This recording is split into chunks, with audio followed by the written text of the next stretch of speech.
But the thing about people is that if someone leaves, that employee turnover is a hidden cost on a balance sheet. If someone leaves, not only do you have the replacement cost, but you have all of that institutional knowledge that just walks out your door. It's like a library leaving your workplace whenever that happens. And it's terribly expensive and it's a hidden cost.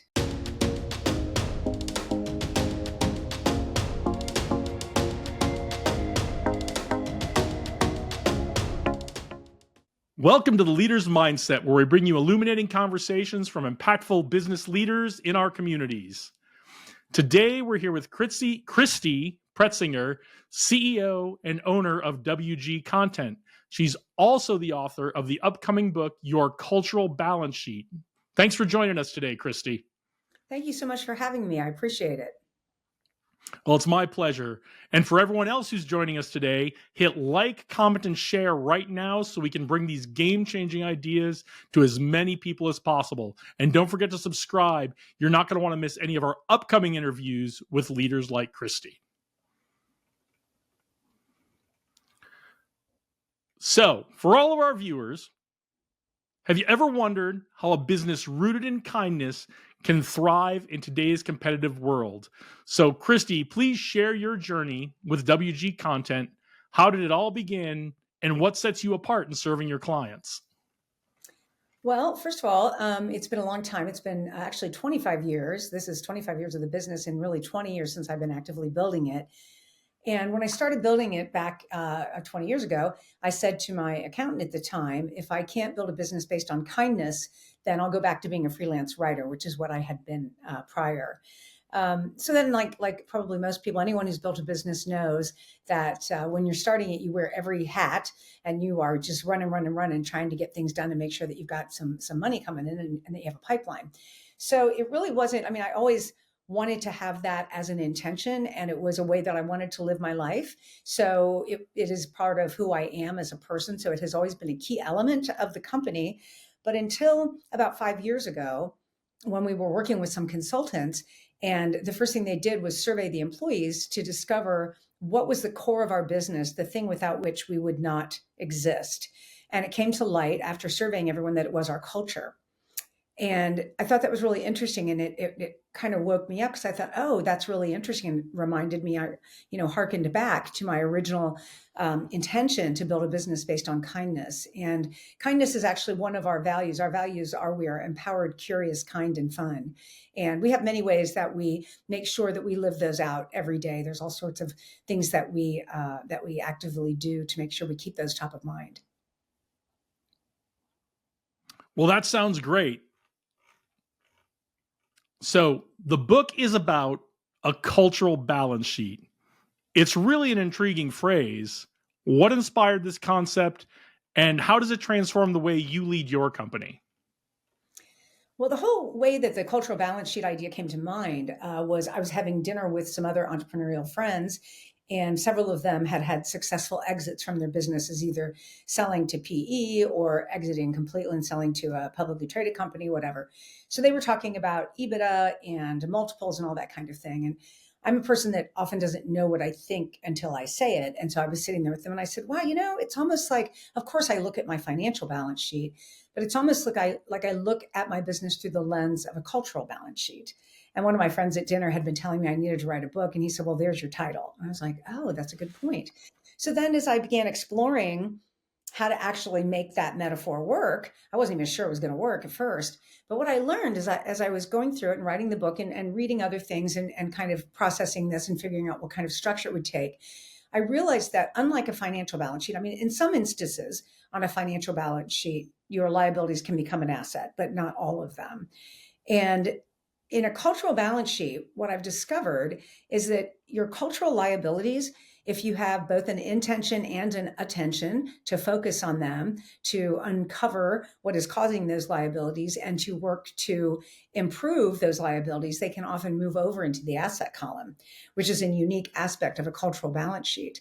And then, of course, with the equity of assets, liability, and equity, the equity of the cultural balance sheet is the culture itself, the psychological safety that you create that allows your employees to thrive. Yeah, and I want to get into those three aspects of the analogy of a financial balance sheet and a cultural balance sheet and how they match up. But before we dig into that, there are a lot of leaders out there who think they know what culture is and what it means, but what is it really? And more importantly, what isn't culture? Well, the thing that I always say it isn't is it's not installing a, ping pong table and beer kegs so that like you think people can like pick up a game when they're working overtime and missing family events, things like that. I've come across organizations where the leader in the organization, particularly in large ones, might think it's a great idea for the CEO of a very large organization or hospital system to walk around with a coffee cart to employees. And that's for that CEO, that's not for the employees, And I think being very aware of what the employees actually are interested in, what matters to them. And really, what matters to them is their lives, right? Their own hopes and dreams and aspirations and their families and all of that. So, building a culture is not simple. It's a long game. It takes a long time. It's time consuming. It is much, much easier to be a leader who acts like a general and just gives direction, doesn't ask questions, doesn't care what people think, and expects people to get it done. And if they don't, they get a pip. That is much easier than being someone who is a self aware leader, who takes the time to ask questions, to demonstrate vulnerability, to lead with that, to have empathy, and to want to seek feedback and input from your team. So those are, two pretty stark differences, but pretty common in the world.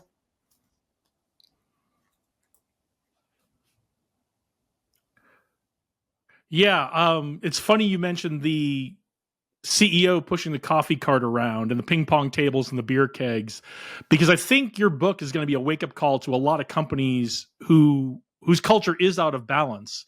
So, how can a leader know that they may have an imbalance in the organization, an imbalance on their cultural balance sheet? Well, just much like a financial balance sheet, we refer to it in the red and in the black. And in the black is good and in the red is bad. And so on a cultural balance sheet, if you notice that there is lackluster performance from your employees, if you hear grumbling or rumbling about they feel like they're just a number, if you have high employee turnover, lack of engagement, people are like Zoom zombies. If you're we're a virtual company, so if you're in a Zoom meeting and people don't even turn on their cameras, or if they do, they just kind of sit there flat faced. Those are all keys that you should really be paying attention to, because obviously most people know that if you own a business or if you have financial responsibility for a business, that people don't show up on a balance sheet. They're kind of in never land. And if they do show up, they're a liability, which we won't even discuss how ridiculous that is. But the thing about people is that if someone leaves, that employee turnover is a hidden cost on a balance sheet. If someone leaves, not only do you have the replacement cost, but you have all of that institutional knowledge that just walks out your door. It's like a library leaving your workplace whenever that happens. And it's terribly expensive and it's a hidden cost.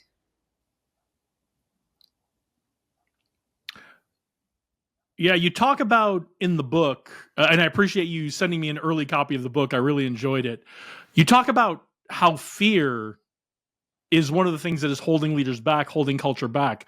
What is the role that fear plays in creating cultural imbalance?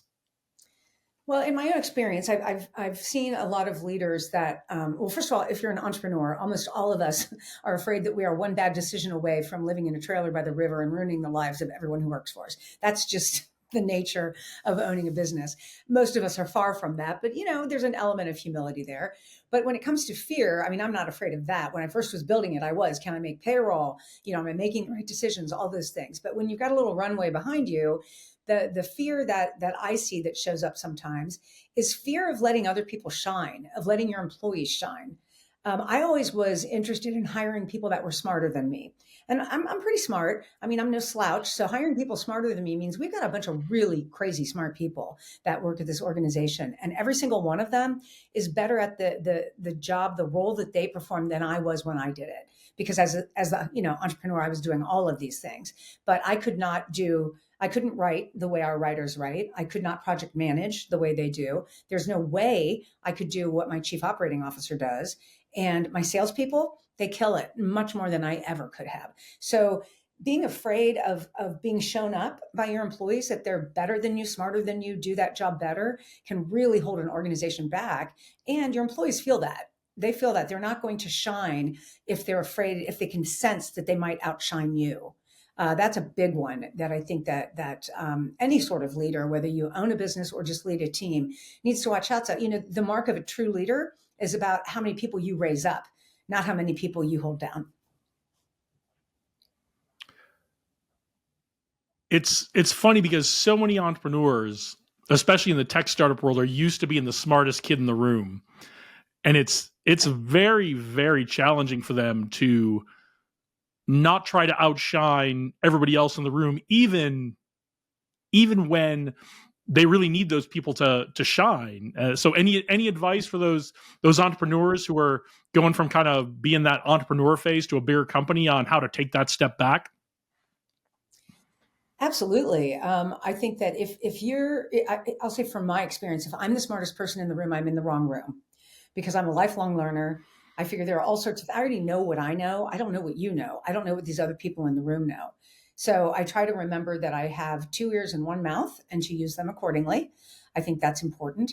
I also think that, that if you really want to always be the best at something, then you have bought yourself a job as an entrepreneur, which for most entrepreneurs is not really what they want. So if your end goal is to not have a job, then it stands to reason that you better find people who are equally as good, if not hopefully better than you at these tasks that you perform, whether you're in the tech world or the service industry. It doesn't matter what, product doesn't matter. If you are the best at it, then you have a job. I have a friend who's a dentist, and she is a brilliant dentist. She is one of only 47 people in the world with her certification for cosmetic dentistry. Guess what? She's got the skill. She can't pass that off to someone else because she's done all the work. She's done the continuing education. She's got the certifications, and she's going to have a job. There's only so much you can do with that. And that's a brilliant talent, by the way. I'm not suggesting that she shouldn't do that. But if you're looking at a tech business or a service industry or, product industry, things like that, where you have an opportunity to not be the one with the skill, then you can actually work yourself out of a job and perhaps into a successful exit if that's indeed what you want.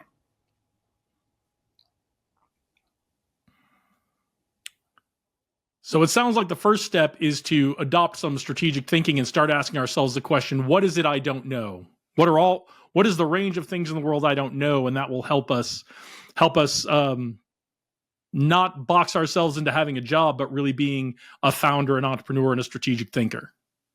One of the things what you said just reminded me of something that I've heard discussed a little bit lately, is that intellectual certainty is a sign of a small ego, right?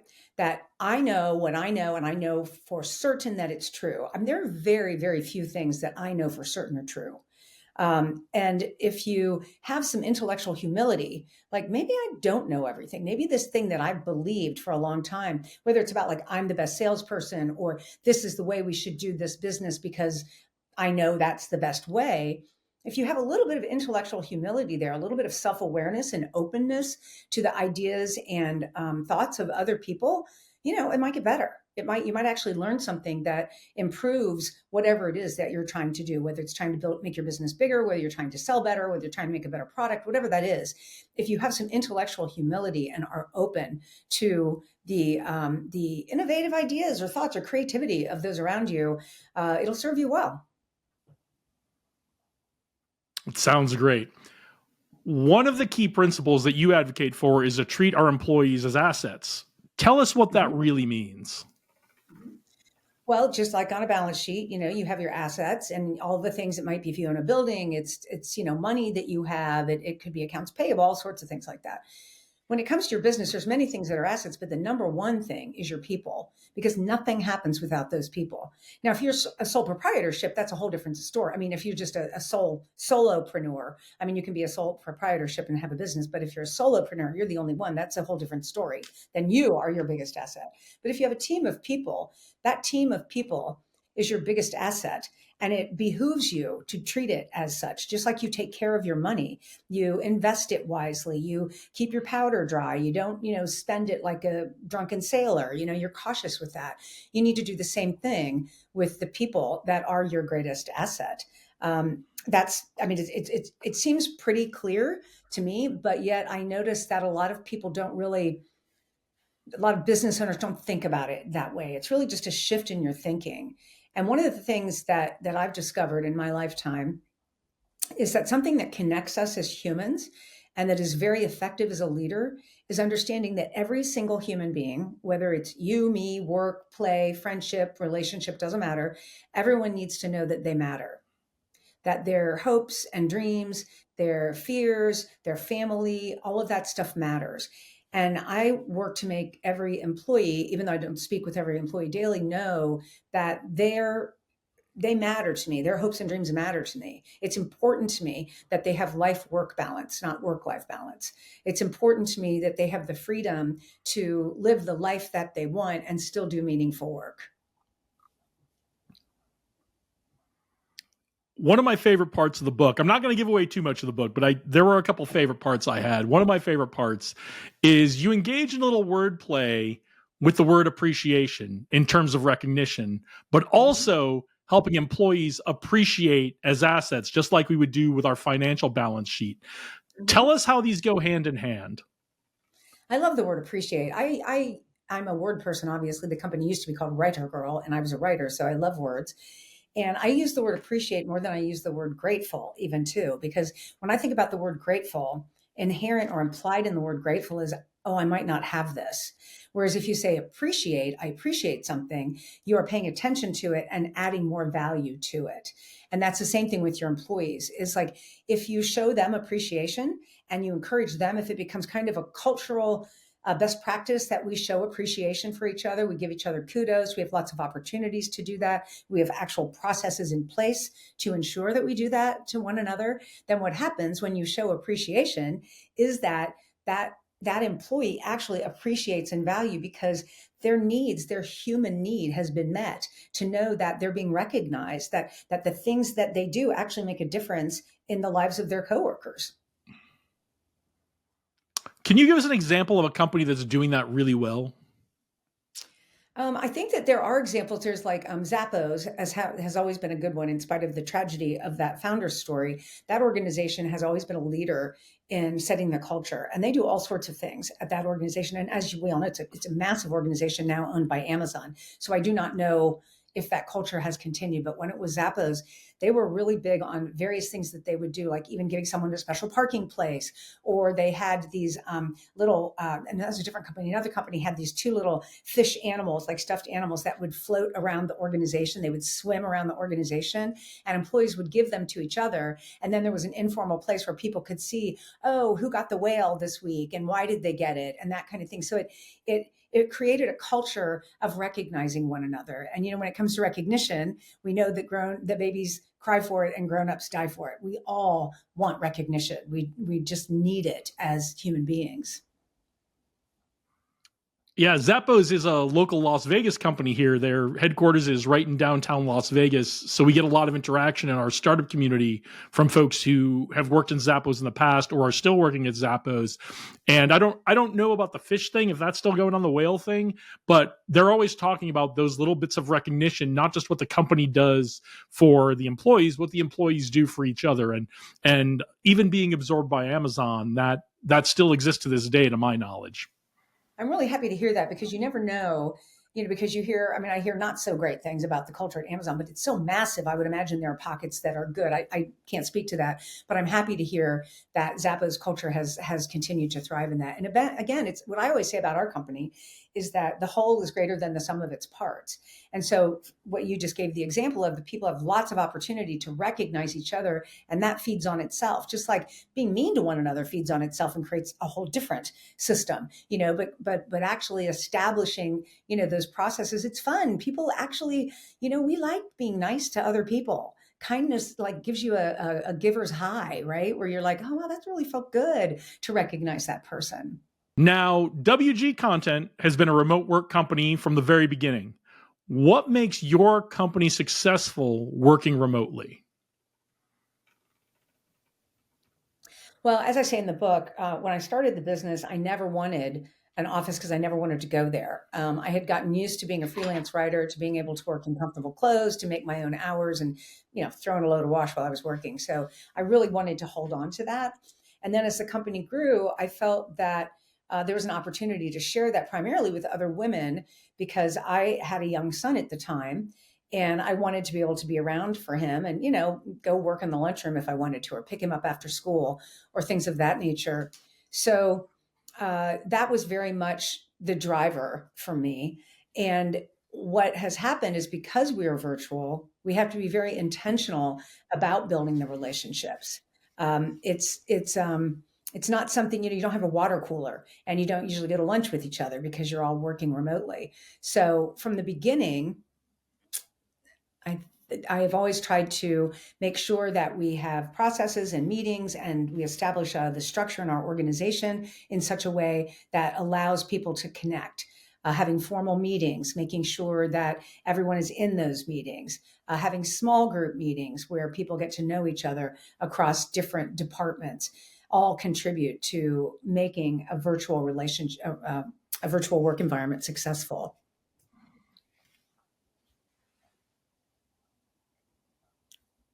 I'm not sure. One thing that's unique about WG Content is, unlike other companies, you enforce a 2-week break at the holidays for all of your employees. How did this start, and how does it make your company stronger?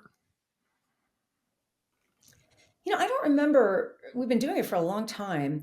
If you think about it, really, Jason, does anybody really work those 2 weeks between Christmas and New Year's? I mean, it's kind of like, it's almost like they're doing the quiet quitting thing if they're going into the office. Maybe there's a few overachievers who like to go in because it's quiet and they can clean up and things like that. But I don't know when I did it, but I remember thinking, everybody works so hard. And, our organization, the employees all happen to be women.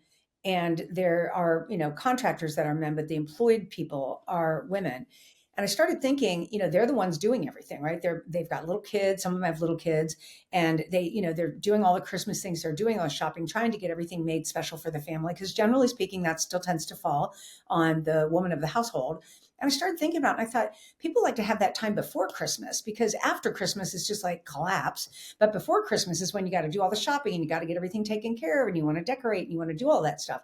So I started thinking, well, why don't we take off the last 2 weeks of December? So generally speaking, it's the week before Christmas and then the week after. This year, I think it was like the 19th was a Friday. Christmas was weird this year. So we had kind of the week, just a few days before Christmas, and then we had till January 6th off. And it is, to be frank, it's a big hit to our revenue because it's 2 weeks of no work happening. But I will tell you that just like there's a hidden cost, there's a hidden benefit on a balance sheet, which is the rejuvenation that takes place over that time and the enthusiasm with which people return to work in January. They're ready to go, they're eager to get going, and they are appreciative of the time off, and they're refreshed and ready to work again. Well, I think that's valuable right there, is getting people who are ready to come back and work and kind of fired up to come back to work for the new year, as opposed to wishing they had a couple more days off. Yes, exactly. All right, well, let's take a break from the serious questions. Let's play a little bit of a game. Are you up for a game? Sure. All right. This game is called Rapid Response. So I'm going to ask you a series of questions. I want you to respond with the first thing that comes to your mind.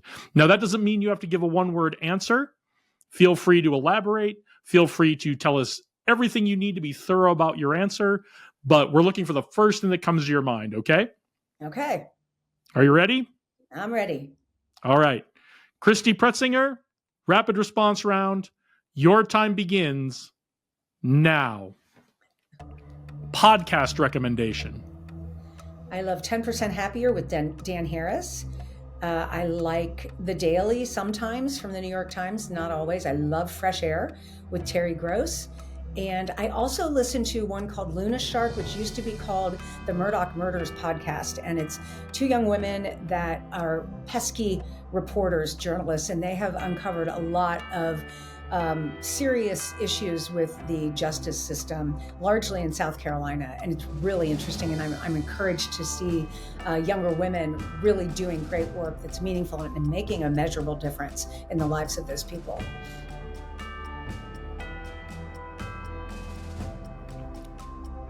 One question we should ask ourselves about our company culture.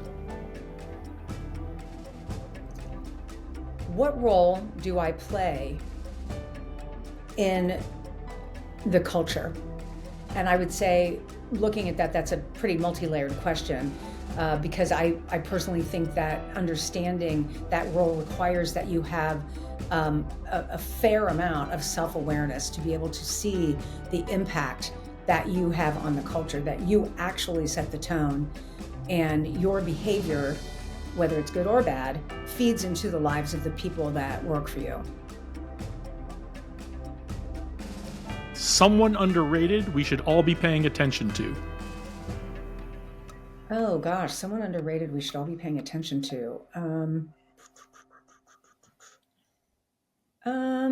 Gosh, I feel like people are pretty well rated. Um, I I think I might say Dan Harris again. I don't think he's underrated. I don't know what his reach is right now, but I think he's pretty remarkable. He's a podcaster, has a Substack, and used to be a journalist with, I think, ABC News. And he has kind of become sort of Buddhist and is all about inner peace and giving people strategies for dealing with, stressful times. And I think he's good. He's really good. Yeah, I don't know if he's underrated, but I think we should all be paying attention to him. Agree. All right, so don't answer yet. You get a choice on this one. What is your get pumped up song or your walk on stage music? Oh, heavens.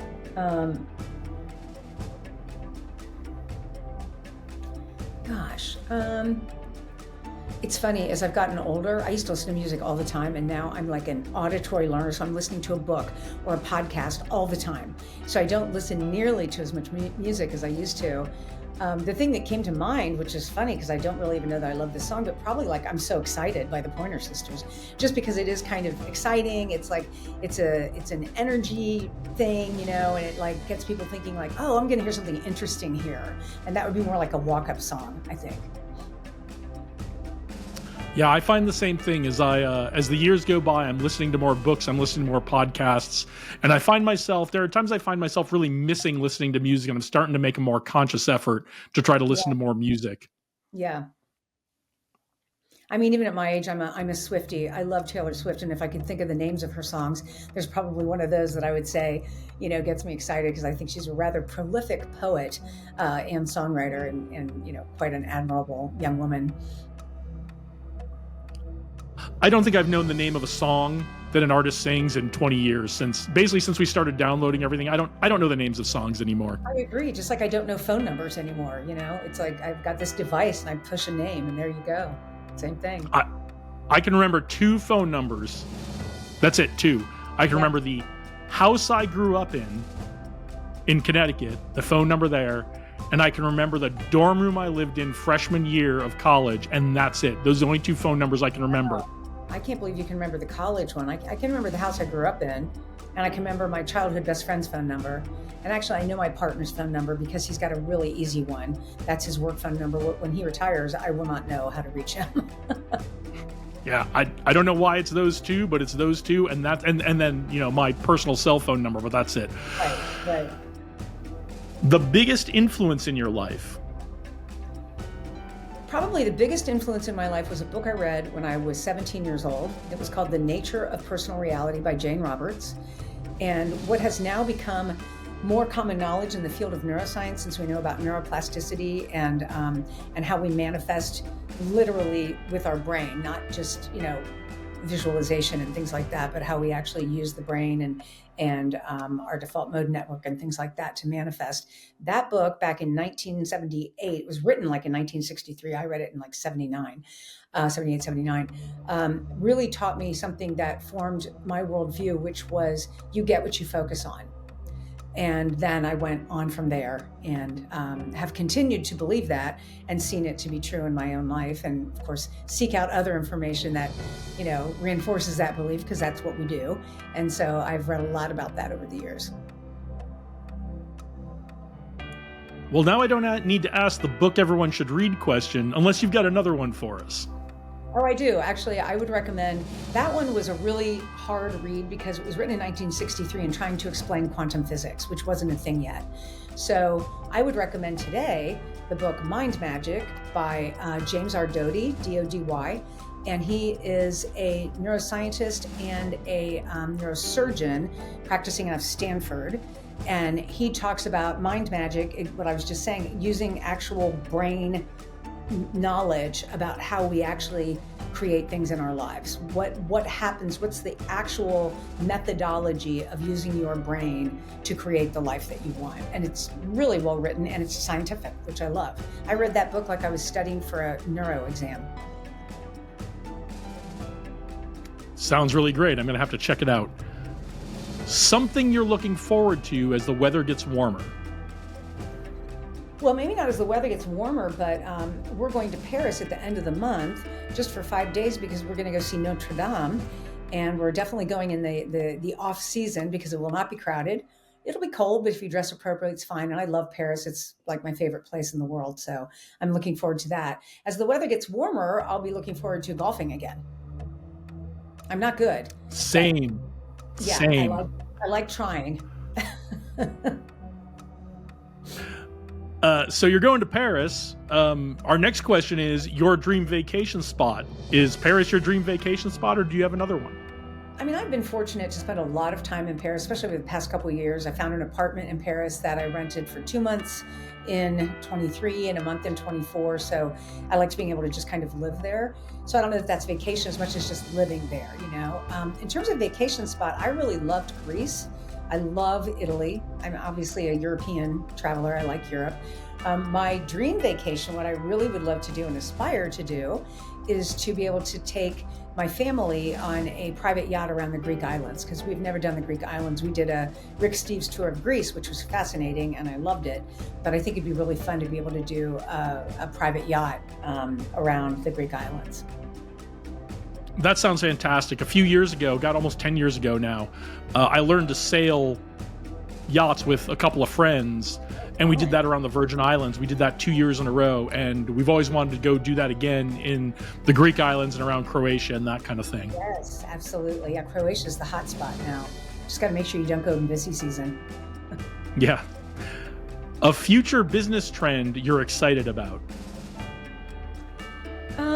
I'm interested as I watch Dan Harris and I watch Mel Robbins, and I see the way that they are building a community around the idea of largely self-awareness, which is a big thing for me. I like seeing that. They're doing that in the personal space, and I'm looking to bring that into the business space, and really focusing on, you know, accessing your emotions, controlling the things that you can control and recognizing those that you can't, focusing on your self-awareness, understanding things that might be holding you back and how you can moderate and modify that behavior. I'm interested in that. It's obviously the softer side of things as opposed to AI and tech and all those things, which I think are interesting and are going to have immeasurable impact in the world. Sometimes I think we are bound and determined to just make ourselves obsolete. But I still like to focus on the humanity side of things. And I'm looking forward myself to bringing that into the adjacent to the personal space, into the business space. Well, that's refreshing to hear, because we get a lot of tech answers to that question. And it's nice to hear a people-focused answer. Not that I'm not interested in the tech answers as well, because I find that fascinating too, but that's really nice to hear. Okay, last one. Favorite sports team or player? Oh gosh, I am so not an athletic person of any way, shape, or form. I would probably say right now, and I won't know the guy's name, but it's that guy who's the freshman and was an MVP on Ohio State's football game when they played, I think when they played against Texas.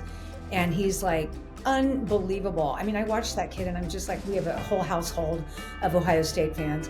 And watching him is just, it's mind-boggling the way that young man jumps and pivots and catches things and runs. It's like, oh my gosh. So I can't think of his name, but he's remarkable. Well, that's okay. I'm not a huge college football fan either. I kind of pay attention once we get to this time of year, but that's about it. So thanks for playing our game. Super fun. You were a good sport.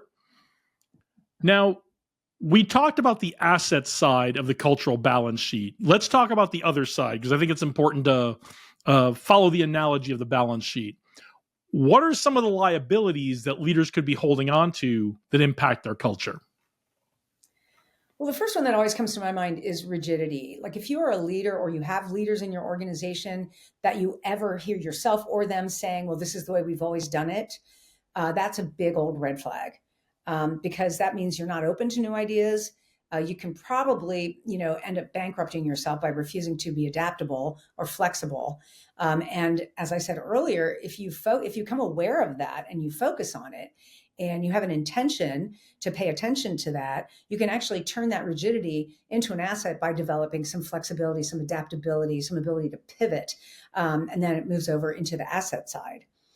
I think another thing that happened from my own experience was I didn't realize that I had not taught my team that it was okay to set boundaries with clients. Many years ago, I was talking to an employee, and I don't know, she said something about an unreasonable deadline that a client had set, and I said, "Well, you can say no."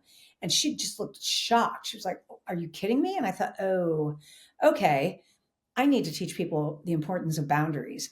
And it all comes back to letting people know that they matter. That, yeah, I do not believe that the client is always right. I mean, yes, we always want to work with them, but within reason. And so I really try to focus on teaching the team from the very beginning to set boundaries, sort of like good fences make good neighbors, right? So, like when you first do a kickoff call with a client, we're in the service industry, that you talk to them about how we're going to work together. You get agreement around those boundaries, and you ask permission to hold them accountable to these things. And by doing that, you are also setting boundaries for yourself. Like I end my workday at 5:30 Eastern time, and if you're on California time, I will not be working after 5:30 Eastern time unless there's an emergency. Certainly, if there's an emergency, I will be happy to help you. But that is the exception, not the rule. Simple things like that, and making sure that you are allowed to push back on those, always in keeping with our values. So pushing back in a kind way, but also in our values, you are empowered to enforce those boundaries in a kind way.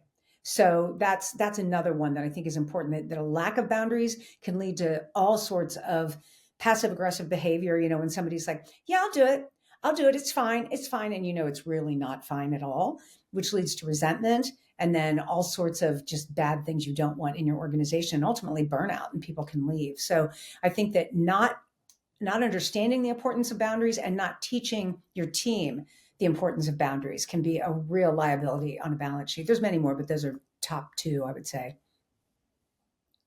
Yeah, that part about boundaries really made an impact on me when I was reading the book. But my question that came from that, because you talk in the book about teaching your employees to set boundaries with clients, do you let your employees set boundaries with you? Yes, I would say that. I mean, I hope that they would agree to that. Whenever I answer something like that, I always think, oh gosh, am I being a hypocrite? And would my employees hear that and be like, no, she doesn't. But I mean, I think I do. I've spent many years and thousands of dollars, tens of thousands of dollars on therapy and coaching and things like that to become more self-aware and to be aware of behaviors that I might default to that can be incredibly off-putting to my team, especially coming from a leader. So I work really hard not to do those things. I mean, I still fail every day, but when I fail, I'm very aware of it, and I'm like, I'm sorry, I'm talking too much, I interrupted you, or something like that. Um, I don't know that, we have an organization, as I said, that is all women employees. And many years ago, one of our coaches, we worked with the Enneagram, which is a personality typing system. And that coach at the time said, if you have any drawback in your organization, it might be codependence, because you tend to take care of each other sometimes at the expense of yourself. And so I think that those kind of things might be the kind of issues that we might have, where we can be a little too taking care of each other. In fact, our kind value, the way we explain it, is we take care of each other, but there has to be, a boundary there. You don't want to move into taking care of someone else at the expense of yourself. You also don't want to take care of someone in a manipulative way. So I hope that I allow people to set boundaries with me. I can't think of an instance where there wouldn't be. Like, I do not dig into people's personal lives. I ask permission. We had someone that was talking about being neurodivergent, and I said, "Oh," and I said, "I don't, would you mind sharing with me your experience of that? I don't know what that actually means." And so this person was able to share with me, but I also gave them the opportunity to say, "I really don't feel comfortable." And I said, "If you don't feel comfortable, feel free to say no." And they really were like, "No, I'd really like to share." So I hope that would be that I'm inviting them to set a boundary. Well, it sounds like you're setting a fantastic example for the kind of behavior you want to see. Now, you're known for saying, we want to create a culture, not a cult. What's the difference, and how do we do it right? Yeah, I mean, a cult is where you want blind people to be blind to anything other than what the leader says. And that's the last thing I want, because that means I'm surrounded by a bunch of yes people that aren't going to really be like, hey, have you thought about this? Or here's an unintended consequence that you may not be seeing here. That would be a cult where whatever, only that what they say is true, and I'm going to do whatever they tell me to do, and I believe whatever they believe.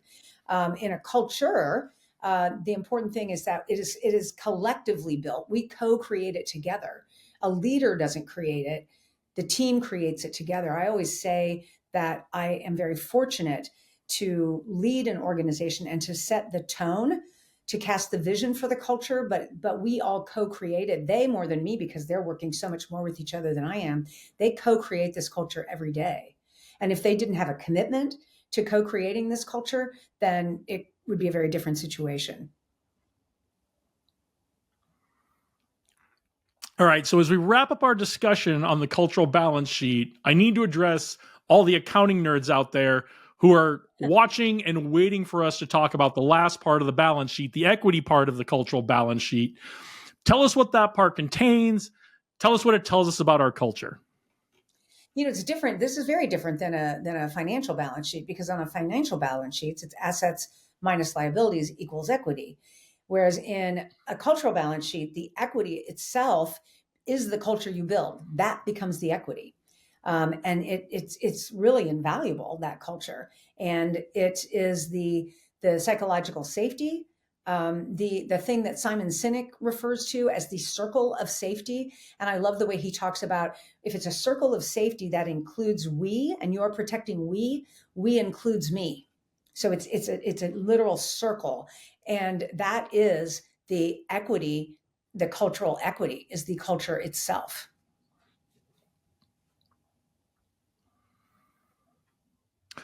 Yeah, I'm so intrigued by this concept. I hope everybody goes out and gets the book and learns all about this, and how the analogy holds up and how the analogy is a little bit different. But let's talk a little bit about failure. Failure is our greatest teacher sometimes. What's one mistake that you made that turned out to be your biggest breakthrough? Gosh, I mean, I love failure. I think one of my favorite books, actually, by Robert Maxwell, is Failing Forward. And I think that I tell people on my team all the time that you are allowed to make mistakes, just don't keep making the same one over and over again. As long as you learn from it, it's not a failure. You're learning from it. But a failure that, gosh, I feel, as probably any entrepreneur that's been doing this more than a minute, has so many mistakes that it's like, well, where do I begin and how much time do you have? I would say one of the ones that was very big for me, both personally and professionally, I studied French in college. I did not study business. By the time I started building this organization, I really did not have the language of business, meaning the language of accounting, which all the accountants out there will probably be laughing at me. But I was like, I honestly did not know the difference between a cash basis and accrual basis accounting. My business is set up that it should be accrual basis, which it is now.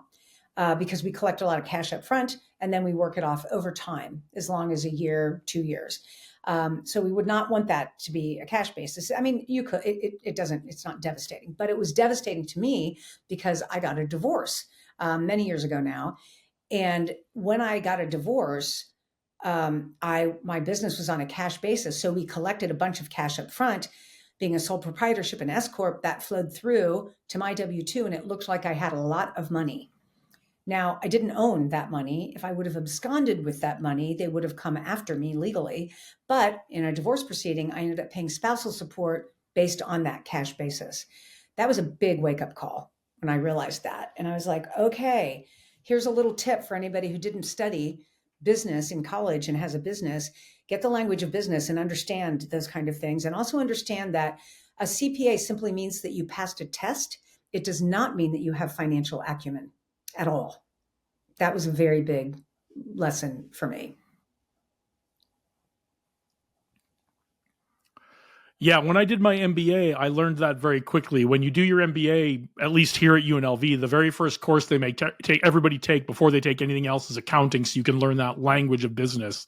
And Yep. but that's all it is. It's a language. It doesn't teach you how to run a business. It just teaches you how to speak the language. Yes.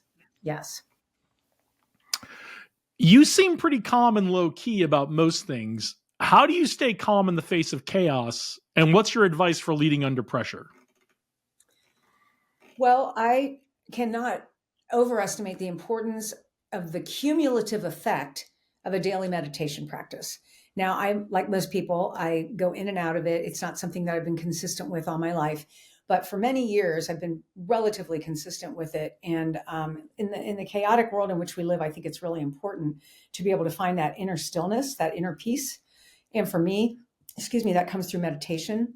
Also, I really love Ryan Holiday, the guy who writes about Stoicism. And learning more about it, I used to not to like Stoicism because I thought it was just stoic. No emotions. You're just this thing. That is couldn't be further from the truth. And so I really like reading the Daily Stoic, and it's helping me really discern what I can control and what I can't control. So in chaos, you have to just look at like, okay, what piece of this is mine? And very much in the Stoicism way, the only thing you control is your mind. And so you're like, okay, well, that's the only thing I can control. So I'm going to think about the things that I can actually do, the next right thing that I can do that I can actually control and have some impact on. So leading through chaos in that kind of thing is really, again, understanding where you can have an effect and where you can't. What do you control and what do you not control? I don't control the market. I don't control the fact that AI is coming. I don't control that Chat GPT is out there and I own a writing company. So what am I going to do? I'm going to make sure I learn as much about it, or that my team learns as much about it as they can. How can we use these things as a tool? What can we do to mitigate any risk? Those are the things that you do. You just kind of like get down to it and stay out of the crazy panic. Panic never serves anybody. You just don't do that. Well, it sounds like a great attitude. Speaking of doing great things this year, besides getting the book out, which is coming soon, what's your big goal for 2025? My big goal is to launch another business. And we're just in the nascent stages now, trying to get to an MVP. We're going to start something with a platform. And it is all focused on, like what I just said, about bringing this self-awareness and really personal development into the workplace. So that's something that I'm really looking forward to getting off the ground, getting to a minimum viable product. And if we fail, fail fast. But I don't think we're going to fail. I'm excited about doing that. I think that there's a lot of opportunity in that area. And I think the world is hungry for a different way of looking at things. I could not disagree more with Mark Zuckerberg that we need more masculine things going on, more bro things going on. I think the opposite is true. I think that is a false premise, and that what we really need is for people to be more self-aware and more connected. And the way that we connect as human beings is not through beating each other up, but actually through connecting. And we connect through community and through understanding our emotions, that we actually are emotional people who think that we make rational decisions, but we make all of our decisions really based on emotion. And understanding that and realizing that that's a good thing. How does that work? Let's be aware of that, and let's see how that plays into the way that I'm going to live my life, the career that I'm going to have, the impact I'm going to have on the people that I lead, and ultimately the career that I have. I couldn't agree more. I know that's a huge debate right now. I think it's counterproductive. The best leaders I knew, the best peers I had, the best folks who worked for me in the Air Force were the ones who were when had a balance of masculine and feminine, whether they were male or female. They were self-aware, they were emotionally intelligent, and they knew how to use that to bring the best out in people. And so, I mean, if my 20 years of experience in the Air Force is any indication, I think we're having the wrong discussion right now. I really appreciate you saying that, because I had the good fortune to see the lead guy from the Blue Angels, which you probably are familiar with. And he was speaking, and they did that documentary, which I still haven't watched, but there's a documentary on them. And so he was talking about that. And he said that they don't ever let anybody in the room when they do kind of the download or the debrief after a performance. And so he showed a little bit of this.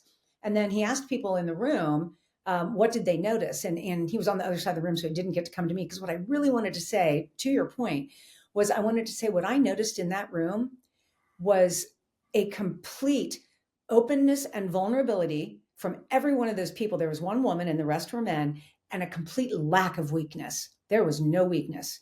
There was a lot of vulnerability and no weakness. And I thought that was a great learning that I really wish I would have had the opportunity to kind of point out, because to your point, these were all former military pilots. I mean, and these are the best of the best, right? They're like the top guns. These are, I mean, you think about those people being like ultra masculine pilots, right? No, every single one of them was vulnerable and open and committed to their teammate, knowing that they each relied on each other for their lives. And that vulnerability had no weakness in it whatsoever. Yeah, I haven't worked with the Blue Angels, but I did a lot of work in my career working flight testing with folks from the fighter pilot community and flying on missions with them, spending time in briefing and debriefing rooms with them. And it can get very direct and it can get very pointed. But Yes. the expectation for everyone is that what we would call radical candor or radical honesty now, and then the openness and vulnerability to listen to that and accept your own role in what happened. Well, especially because what you're doing in that space, most of us aren't doing something that is literally life or death. What you were doing and what the Blue Angels do with the flying, a foot apart, and what you doing in that area is literally life or death. You have to have vulnerability there and be willing to see, wow, I made a mistake that could have been life impacting. I need to be able to see that, and thank you for sharing. Glad to be here, and now I'm going to make sure I don't do that again. Yeah. Like I said, I think we're having the wrong debate about this, but Yes. we'll work through this like we work through everything else. Yes, I hope so. So My piece of it is hopefully bringing more of that energy to the workplace. outstanding. So for all the emerging leaders listening right now, what can they do today to start building culture until they can get their hands on your book? I'll tell you, I know I'm beating a dead horse here, but the impact of self-awareness on leadership cannot be overestimated. So find a book, find a leader, find a podcast, find something on YouTube, whatever that helps you develop self-awareness. Wherever you are, begin where you are. If you have absolutely none and you think you're the greatest thing since sliced bread, you might want to explore that a little bit and see if that's actually true. Asking yourself the question, is that true? Like whatever you believe, 100%. If you step back for a moment and go, is that true? And do I know that it's true? And there's a woman named Byron Katie who has 4 questions that I'll end with the saying, is it true? Do I know that it's true? Who would I be without that thought? And turn it around, meaning make the opposite true. And that just gives you a little bit of perspective as a leader to really open your mind. It just blows it wide open to see maybe there's another way, or maybe there's another thing that I could think that could enhance my leadership or make this a better journey for me and the people I lead. I love it. Christy, this has been incredibly insightful. Thank you so much for letting me see the book before it's even out. When is the book coming out? Where can we get it? And where can everyone find you so they can thank you for being with us today? Well, we will be selling it on Amazon, and it should be out in about a month. And it's just called Your Cultural Balance Sheet. And I am very behind on actually building even a web page. I do own yourculturalbalancesheet.com, but right now there's nothing there. People can find me at wgcontent.com. You can also Google Christy Pretzinger, and you can find me everywhere. I'm really only active on LinkedIn, and then you can find me on on wgcontent.com. You can reach out to me there. My email is there. My phone number is there. I'm very happy to connect with anyone on LinkedIn or to speak about anything anybody's curious about. Always happy to talk. Fantastic. So reach out to Christy in all of those places. We'll put all that in the show notes so you guys don't have to try to write that down as you're listening to this. Also, we're recording this, but by the time it comes out, you probably won't have a whole month to wait for the book. It'll probably be out very quickly. So if you just can't wait to get your cultural balance sheet and you're watching this, you probably don't have long to wait. It may already be out. So, Christy, I personally want to thank you for being on the show today. To everyone watching, I want to thank you for joining us as well. If you found this conversation valuable, go ahead and share it. Leave a comment. Don't forget to subscribe. We've got lots more amazing leaders coming your way. So go out there, do great things today. Keep watching. Keep developing your leader's mindset. Onward and upward.